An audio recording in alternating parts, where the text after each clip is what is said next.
Ika-32 Kabanata.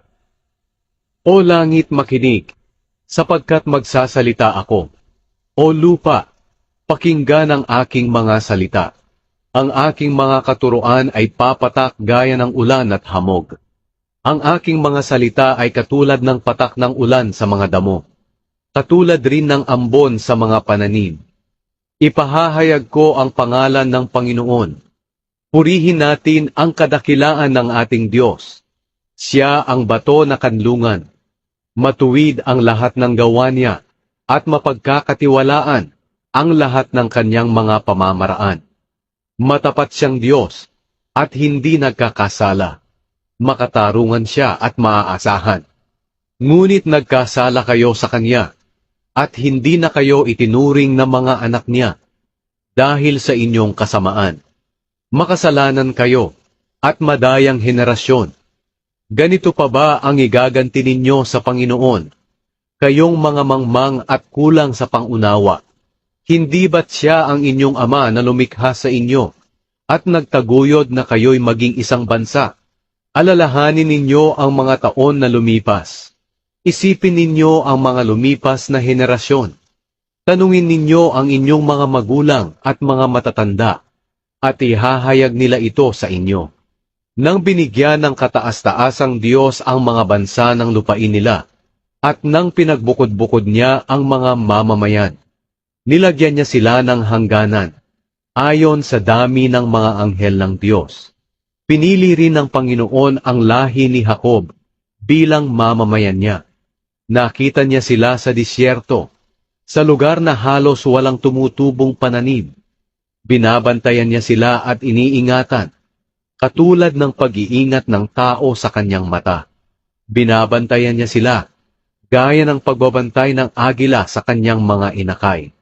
Habang tinuturuan niya itong lumipad, ibinubukan niya ang kanyang mga pakpak para saluhin at buhatin sila.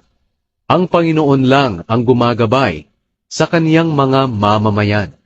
Walang tulong mula sa ibang mga Diyos.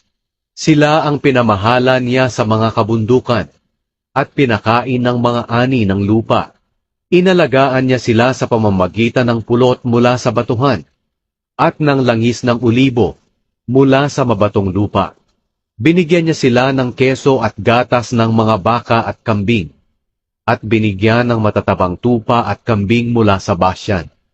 Binigyan din niya sila ng pinakamagandang trigo at pinainom ng katas ng ubas. Naging maunlad ang mga Israelita, pero nagrebelde sila. Tumaba sila at lumakas, ngunit tinalikuran nila ang Diyos na lumikha sa kanila, at sinuway nila ang kanilang bato na kanlungan na kanilang tagapagligtas.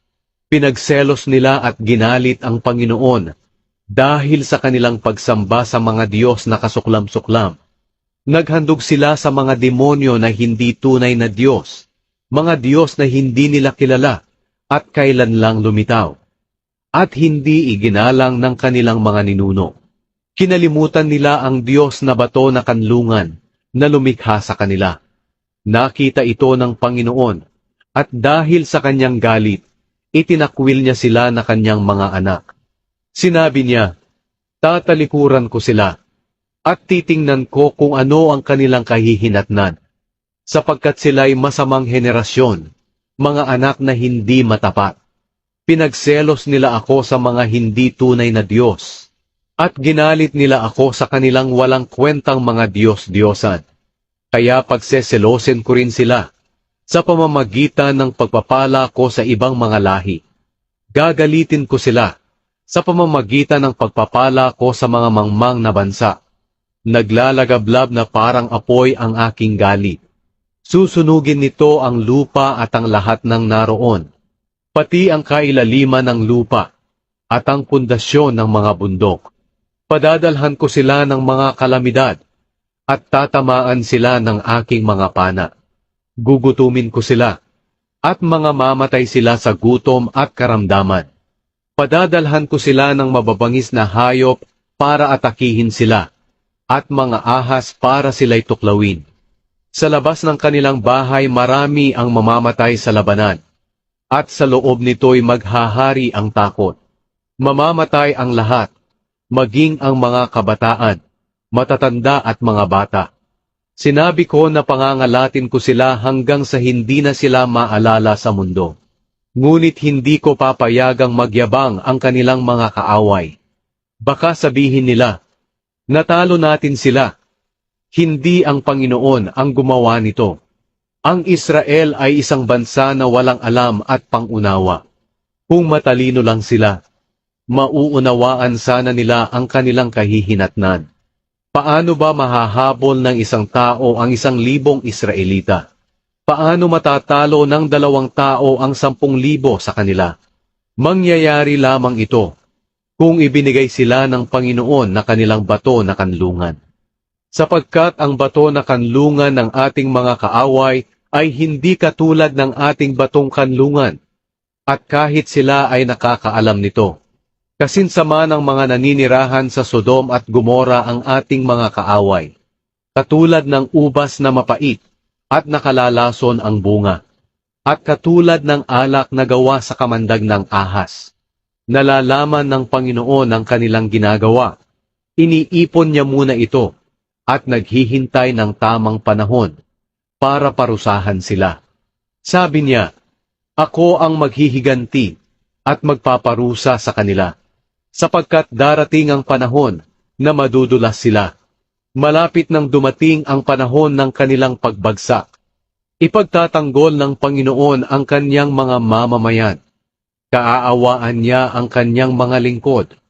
Kapag nakita niya na wala na silang lakas, at kakaunti na lang ang natira sa kanila, alipin man o hindi. At pagkatapos ay magtatanong ang Panginoon sa kanyang mamamayan, nasaan na ngayon ang inyong mga Diyos, ang batong kanlungan ninyo? Nasaan na ngayon ang inyong mga Diyos na kumakain ng taba at umiinom ng alak na inyong handog? Magpatulong kayo sa kanila at gawin ninyo silang proteksyon. Tingnan ninyo ngayon, ako lang ang Diyos. Wala nang iba pang Diyos maliban sa akin. Ako ang pumapatay at ako ang nagbibigay buhay. Ako ang sumusugat at nagpapagaling, at walang makatatakas sa aking mga kamay. Ngayon, itataas ko ang aking mga kamay at manunumpa. Ako na nabubuhay magpakailanman. Hahasain ko ang aking espada at gagamitin ko ito sa aking pagpaparusa. Gagantihan ko ang aking mga kaaway at pagbabayarin ang mga napupuot sa akin. Dadanak ang kanilang dugo sa aking pana, at ang aking espada ang papatay sa kanilang mga katawan. Mamamatay sila, pati na ang sugatan at mga bilanggo. Mamamatay pati ang kanilang mga pinuno. Mga bansa, purihin niyo ang mga mamamayan ng Panginoon, sapagkat gaganti ang Panginoon sa mga pumatay sa kaniyang mga lingkod. Gaganti siya sa kaniyang mga kaaway, at lilinisin niya ang kanyang lupain at ang kanyang mamamayan. Ito nga ang inawit ni Moises kasama si Josue sa harapan ng mga Israelita. Pagkatapos niyang sabihin ito, sinabi ni Moises sa mga tao, itanim ninyo sa inyong mga puso ang lahat ng sinasabi ko sa inyo sa araw na ito. Ituro rin ninyo ito sa inyong mga anak, para matupad nilang mabuti ang lahat ng sinasabi sa mga utos na ito. Hindi lang karaniwang salita ang mga utos na ito. Magbibigay ito sa inyo ng buhay. Kung susundin ninyo ito, mabubuhay kayo ng matagal sa lupain na aangkinin ninyo sa kabila ng Hordan. Ipinaalam ang kamatayan ni Moises. Nang araw ding iyon, sinabi ng Panginoon kay Moises, pumunta ka sa Moab, sa kabundukan ng Abarim, at umakyat ka sa bundok ng Nebo na nakaharap sa Jericho. Tanawin mo roon ang Kanaan, ang lupaing ibinibigay ko sa mga Israelita na kanilang aangkinin. Sapagkat sa bundok na iyan ka mamamatay at isasama na sa iyong mga kamag-anak, na sumakabilang buhay na, gaya ni Aaron na iyong kapatid, nang mamatay siya sa bundok ng Hor. At isinama na rin sa mga kamag-anak niya na sumakabilang buhay na. Sapagkat dalawa kayong nawalan ng pagtitiwala sa akin sa harap ng mga Israelita, nang naroon kayo sa tubig ng Meriba sa Kadesh, sa ilang ng Zin. Hindi ninyo pinarangalan ang aking kabanalan sa kanilang harapan.